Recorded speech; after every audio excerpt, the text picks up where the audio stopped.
Ladies and gentlemen, it is now my great honor, thrill, and pleasure as we bring up our new features here to introduce to you.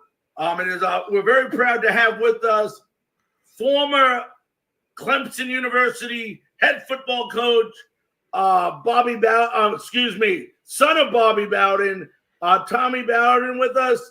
Let's go ahead and welcome into the 13 Daggers studio, Frankly Speaking Sports Studio. How are you doing tonight, Tommy? Good evening. Usually about my bedtime right now. I thought you might have fell asleep. That's what I was thinking. I said, oh, my goodness. Hope you didn't fall asleep on me. Tommy, let me ask you a question. I've been on the go the last few days, so I was wearing down. Well, I appreciate you coming on with us tonight. Tommy, I want to ask you, we were just talking about ACC basketball before you came on a little while ago, and about March Madness coming up. And to start off the talk with you, I figured it's a good time to ask you, when you see March Madness and 64 basketball teams in there fighting for the championship, it makes you wonder if the NCAA in football is doing something wrong with the way they currently have the playoff system.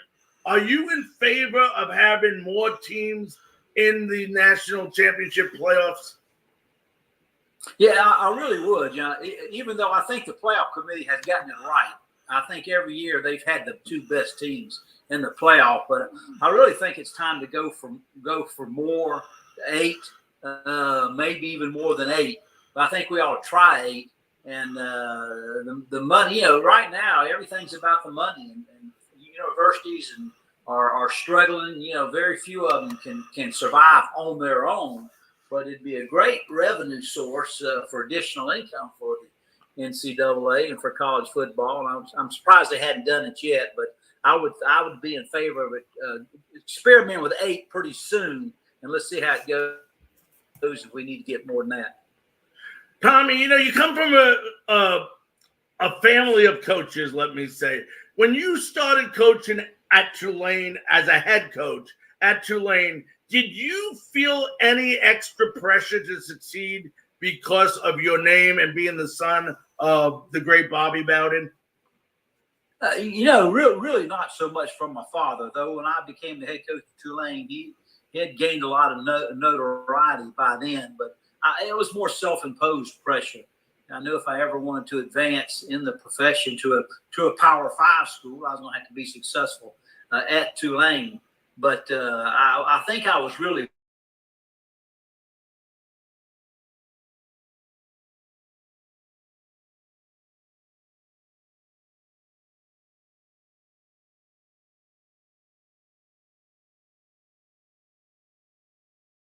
pressure and self-imposed. Now let me ask you, talk about how when you were growing up, did your father, was he the one, and I would assume he was, that influenced you to become a coach in football? And what was probably the greatest thing that he may have told you that you will never forget about coaching? Well, he really didn't encourage or discourage any of his children, any of his sons anyway, to go into coaching. He had 4 sons. 3 of us chose to go into coaching. But we all pretty much made the decisions ourselves. We were lucky we were in an environment where our father had success. He was very balanced because of his faith. A lot of stress and pressure and anxiety and volatility in the coaching profession, but he was grounded and he was centered by his faith. That was a good example for us. And I can remember, Larry, the first time, my first full-time job was at East Carolina, coaching the secondary. I flew out from Tallahassee up toward Greenville, North Carolina, where East Carolina is. And I remember getting on the plane, he says, 2 things you better have in this profession. One would be patience, and the other would be perseverance. And both those things are really needed in this profession. But patience and perseverance. And then one other thing, first time I played in the Bowden Bowl when I was the head coach of Clemson, he was at Florida State, 17-14. He won the national championship that year, went undefeated. We played him close to anybody, 17-14, lost on a late field goal. And after the game, he came up and shook hands, the media around, everybody around. He got real close to my ear and he said, son, you better go recruiting. And recruiting's the name of the game. So he gave us some great advice there. Go get good players. So tell me, who was your mom rooting for during that game? She rooted. She played like she was happy for me, but she wasn't. She was, she was sleeping with a head coach, and he had the daggone credit card. So she was no doubt. He was toward in the 70s when I went to Clemson. He was toward the end of his career. I was kind of starting mine, so she kind of wanted to see him go out on a high note. So she was in his camp. We played 9 times. He won 5, and I won 4. So let me ask you, as the head coach, what was your expectations from your players, and what was it do you feel about your leadership style that got them to perform? Well, you really try to be fair and honest on how you deal with players, whether, there's a 2-star or a 5-star, whether they're a freshman or a sophomore or a senior. You try to play the best players, regardless of how long they've been there, how much experience. You've got to get the best player on the field. And if you treat them fairly to reach that goal, then I think they respect you, as long as you're honest, as long as you're fair. And I remember in disciplined players, I read something by Denny Green, who used to be head coach of the Minnesota Vikings, I believe. He made a statement one time on discipline. He says, I don't treat everybody the same, but I treat them fair. And I took that to mean, you recruit some players that just didn't have the best environment. Single parent family, mother, father worked 2 jobs, wasn't around much, didn't have good social skills, didn't have good time management skills, study habits. So I was a lot more patient with those guys as opposed to maybe somebody raised 2-parent home, college education, had all those things, those intangibles as far as guidance and direction home. I deal a little harder on discipline than I would the other guy. But just try to be fair. We're talking to Tommy Bowden, former head coach at Clemson University from 1999 until 2008. Coach, let me ask you this. You talk about recruiting and the importance of recruiting. What was the one thing when you went into a family's house for a recruit? What was the one reason you preached to that kid that they should come play, whether it was at Tulane when you were coaching or Clemson, but why should they come play for the university that you are coaching? One of the things I learned from my father, of course, my father had 4 sons, and he, when you're a coach, you really got 85 sons is what you've got. You have to be careful that you raise everybody else's children other than your own. There's a fine balance you have between your own children and your players. But I think it's important that you treat them and discipline them and try to manage them like you would your own son. And you give your son a second chance if he got in trouble, and you wouldn't kick him to the curb if he broke the rules. You'd give him some discipline, and then let him back on the team. And so you really tried to treat your players just like you would your own children. If I was disciplining my son, I would not discipline any different than I would the players. I think they get a sense of that. And I know the mothers and the parents appreciate it when you say that, but you have to do it when the time comes. Right. Now, talk about your relationship with Dabo Swinney. Obviously, talk about how it got started. I know you hired him as an assistant coach when you were with Clemson. And are you surprised, and how proud of him are you at how successful he has become as a head coach? Well, he's really done a great job. I coached Dabo in college when he was when I was coaching receivers at Alabama. So I actually had a relationship with him then. And then as I got into coaching, I had a position come open. Rick Stockstill, the head coach at Middle Tennessee State, left, and I was looking for a wide receiver coach. Somebody had a good resume as far as a recruiter, and he surely had an impressive resume, but he was actually out of coaching when I hired him. I think, I'm not sure who the head coach was, maybe DeBose or Stallings that left, and Dabo was out of job. Dabo he got out of coach for a couple of years, and he sent me a resume, and a real impressive resume from a recruiting standpoint. I remember what my father said about the team of the best players usually wins. So I was looking for good recruiters, and he had a really great track record as a recruiter.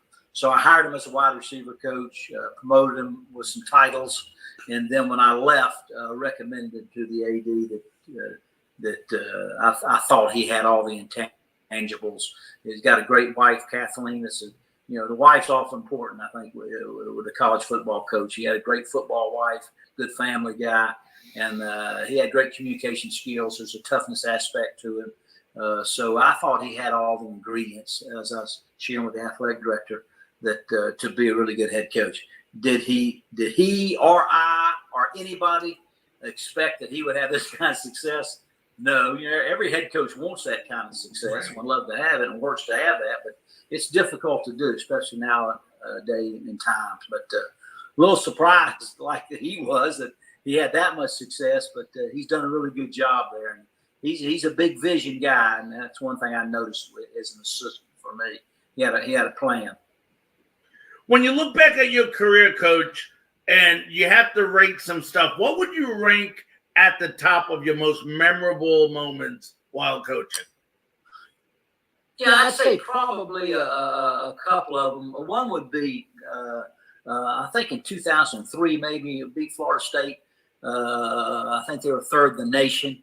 And that win kind of put us on track. I'd lost to them my first 4 years, lost to Florida State. Then we won the last 4 out of 5. But you got to get over the hump. I didn't realize when I took the job, Clemson had not scored a touchdown in 10 years of playing Florida State. Five years in Tallahassee, they hadn't even scored a touchdown, much less win the game. So there's a lot of work to be done. And so that first time we beat them, players got a lot of confidence. We'd recruited better and then beat them the last 4 out of 5. So I think that 2003 win. And then there's a year, you got Coach Holtz up there on the background myself, that I played South Carolina and I think beat them 63-17 at their place. And it really gives you a huge recruiting advantage in the small state of South Carolina going against South Carolina, your rivalry. When you can have a significant victory at their stadium, it kind of gives you a boost in recruiting. So those two games, as far as when I was at Clemson, would be two big wins. The NFL every year, lately anyway, has had the NFL Combine. And I love getting different opinions, especially from college coaches, on whether they think it's a necessary thing to have, or do you think the NFL Combine is overrated? Because they got plenty of tapes on these guys they can watch on how they play, throughout the year. So it seems like it's more of a competition thing than it is, for an NFL thing. Do you think it's overrated? I really do think it's a little overrated. Probably. I can only imagine how much money is spent on the combine, that could maybe be spent with a community project or something in their own hometowns. But you're, like you said, those pro scouts, they're in there. As a head coach, you got to prove when they come in. They're in there all the time evaluating on film. Of course, the most important thing is not those the weightlifting, the testing that they do, mental testing, all the testing that they do, physical and mental, in that combine doesn't trump or supersede the ability to play once it's kicked off. Can they play between the white lines? They evaluate them for so many years, coming into spring ball and all during the fall, watching tape relentlessly. So yeah, I think it is a little bit overrated. Probably waste some money. They've got a pretty good idea before that combine about who they want and what skills they bring to the table. We're talking to Tommy Bowden, former head coach at Clemson University. You talked about discipline and how you were able to treat the guys that played for you like your own kids and discipline how you would your own kids. But something that, and I will tell you right now, Coach, I am totally against it. I don't like it, is this transfer portal they have. Because I really believe it takes the discipline out of the coaches in college football. And what I mean by that is you can upset one kid just by telling giving him corrective feedback on how to do something, he says, well, the heck with you, coach. I'm going to go ahead and go from Clemson to Florida State. I mean, what is your opinion of the transfer portal? Do you like it? Now, I know there's exceptions if there's a death in a family, this or that, but I'm talking from an overall perspective. What's your thought on it? The intent is good. The implementation has been terrible. It really has. And when you mention the discipline aspect, discipline's a part of a important characteristic in marriage and business and football and life. Discipline's awful important. But you're afraid to discipline now because they'll be gone. And in the discipline, it carries over to academics, and a lot of these guys come in, they don't have good study habits, time management skills. So you have organized study hall, meeting with tutors and things like that. They'll miss them and they'll be late and they won't turn in. So you discipline for academic reasons, they'll take off. And I think that transfer portal has just enhanced bad performance on the field and bad performance in the community, character-wise, and then also bad performance academically. I think it's been terrible the way it's been implemented. And, they need to do something. But that NIL needs some standards and some procedure that's organized. It's going to ruin college football. The big talk around college football lately has been the realignment of all these Power 5 conferences. I mean, you go back and you think of all the rivalries you were involved back, back in the late 90s and the early 2000s. Do you think the realignment, the way they're going about doing it, is good for college football or is it bad for college football? Well, it's good for the Power 5 schools. It's not good for Cincinnati, Tulane, Memphis, East Carolina, those non-Power 5 schools. You're talking about some huge separation. Years ago, when some of these the larger schools started going into an arms race and paying their head coaches more and their assistant coaches more, a lot of us, I can remember Jackie Sherrill and Philip Fulmer, two guys I used to go on a Nike trip with them, and they would talk about how there's going to be a separation between the Power 5s and the non-Power 5s, and I think that's what you're seeing. You're going to see a 5 Power 5 conferences. Just say there's 10 in a conference, 50, 60 teams that are going to separate from the rest. And NIL is going to be a reason for separation. Facilities is going to be a reason for separation. Monies you can pay the head coach and salaries. So it's been great for the Power 5s. I don't think it's been good for college football. I don't think it's been good for the group of 5. It's going to continue to be the haves and the have-nots, and I don't think that's good for the overall dealings of college football. You're a head coach of a university. You get to a bowl game. You know, all year long, obviously your goal is to win the championship, but you get to a bowl game and you have a player that says, Coach, I don't want to play because I don't want to get hurt because I'm going to be drafted in a couple of months. What is your opinion of that? Yeah, it's hard not to it's hard not to wish him the best, tell him you'll do anything you can do to help him, because all of a sudden you convince him to play and he gets a knee injury, back injury, something's going to really affect his future in the NFL. Boy, you'd never live it down. So I think when a player, that just wasn't that prevalent when I was coaching, and really they hadn't started doing that when I got out of coaching. But I can imagine dealing with it now. That I think the only thing you can do is say, hey, we're going to help you any way we can. And you can still use facilities, still coming around. We want you to be a part of the team. Wish you were going to play, but I don't think you can. I don't think you can really make it more difficult on that player. Tough decision. I'm sure he sat down with his parents and some mentors and made it. But I think all you do is wish him the best and sever ties. Coach, we had a situation this year in college football, as you well know, where Notre Dame had an opportunity to get into the playoff round, the top 4 in college football. Brian Kelly goes ahead right before then, before knowing that they were out of the picture, and takes the job with LSU. What are your thoughts now on these coaches leaving a program before the season's even over? There's being somebody that left Tulane after we went undefeated before they played in the bowl game. There's never a good time to leave. There really isn't. So, like Brian Kelly leaving, he's employed by LSU at that particular time, and then he needs to go start, in my opinion, start working for LSU like he did. And a lot of times, the athletic director and administration don't want you around. I think when I made my decision, I wanted to go ahead and get started at Clemson. They were my new employee, and had capable coaches, Rich Rodriguez, on the staff to take them to the bowl game. They have got quality guys on the staff that can do that. I think once a coach makes a decision, because if he stays, a lot of times he's a distraction. The story, had he stayed, would have been about Brian Kelly, would not have been about Notre Dame. So I think it eliminates a lot of distractions. When you decide to take a job, go and make a clean break and let the university start as soon as they can on finding a replacement and head the direction they want to go. That's just my personal opinion. Couple more questions. We'll let you run, Coach. I'm seeing a lot more coaches in college football being hired, but they're being hired to win and win now. They're not necessarily given the time to rebuild it and get enough of their recruits in the program. And we've seen that again this year.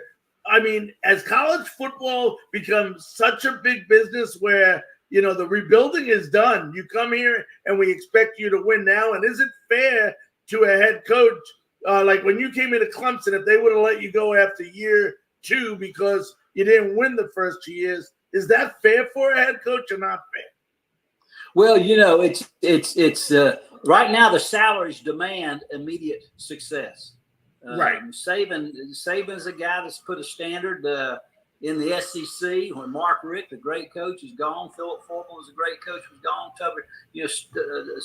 Nick Saban set such a high standard in the SEC that they're gone. But I believe because they're paid so much that they want immediate results. If you don't agree with that as a coach, and you go in and choose another profession, because that's the way it is. So is it fair? Probably not. But again, the salaries dictate immediate success.